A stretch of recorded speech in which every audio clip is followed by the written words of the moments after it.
मानसी,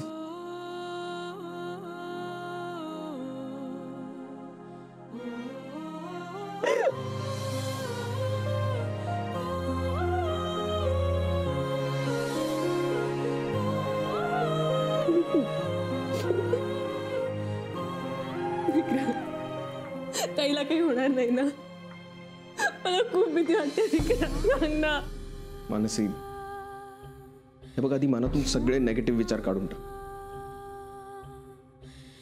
कारण ते मनात असले ना की चांगलं होण्याची शक्यताच निघून जाते मनातून. आणि आधी तू शांत हो, ओके?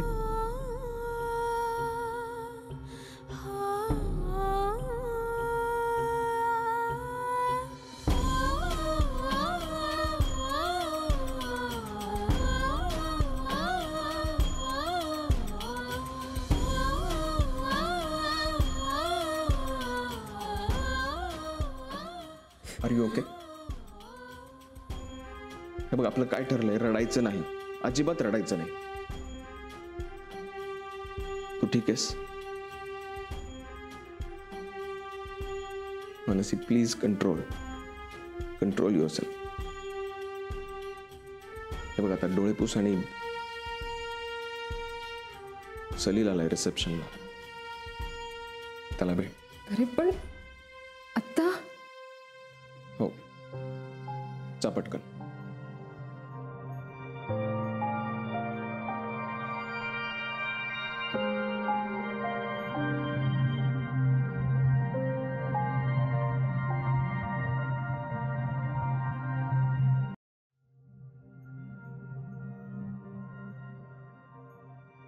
सलील.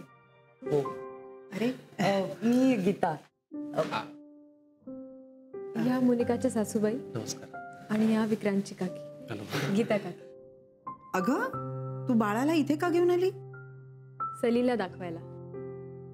खूपच गोड आहे, क्यूट आहे एकदम. हो, मी विसरूनच गेले. हा सलील. नाही, ते कळलं आम्हाला. छान आहे, छान आहे. बरं, आम्ही निघू का? कशा जाताय? रिक्षाने. इथे रिक्षा पटकन नाही मिळणार. सलील, एक रिक्वेस्ट करू? नको, मी सोडून त्यांना. सॉरी, तू आत्ता आलाय आणि मी लगेच तुला पाठवतेय. नाही, इट्स ओके. बाळाला पाहिलं, बाळाची मावशी भेटली, अजून काय पाहिजे? हो, अजून काय हवं नाही? आम्ही निघतो. हा, निघतो. आणि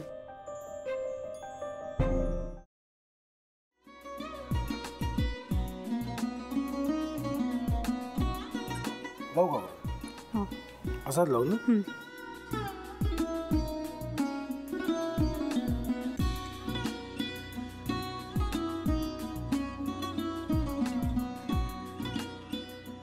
आता काय करायचंय? आता आपण ड्राय स्टफिंग दुसरं काय करणार आपण त्यात? आपण ह्याच्यात मेयोनीज न टाकता बाकीचे सगळे साहित्य टाकायचे. अच्छा, हे सगळं. तू, माझा तर विश्वासच बसत नाहीये.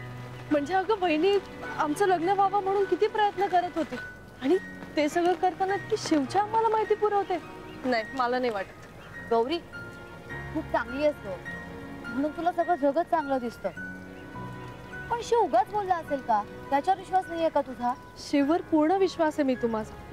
पण तो आता हे जे काही करतोय ना, म्हणजे निशा बहिणी समोर त्या राधिका सोबत फिरण्याचं नाटक वगैरे, ते त्याचा काही उपयोग होणार नाहीये. अगं, असं कसं म्हणतो?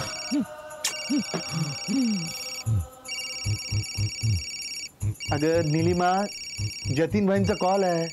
हो, माहितीये. रिसीव कर ना. अगं बघ, कट झाला. आता तू रिसीव केला नाहीस म्हणून ते मला करतील. अब पुन्हा आला बघ, घे बघू. पण हे एक ना एक दिवस घडणारच होतं. आता मला कळलं, तुम्ही 2 दिवस झाले काय सांगत होता ते.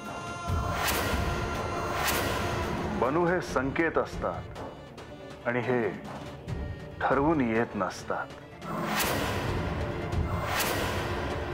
मी बाहेर तुमची वाट बघते.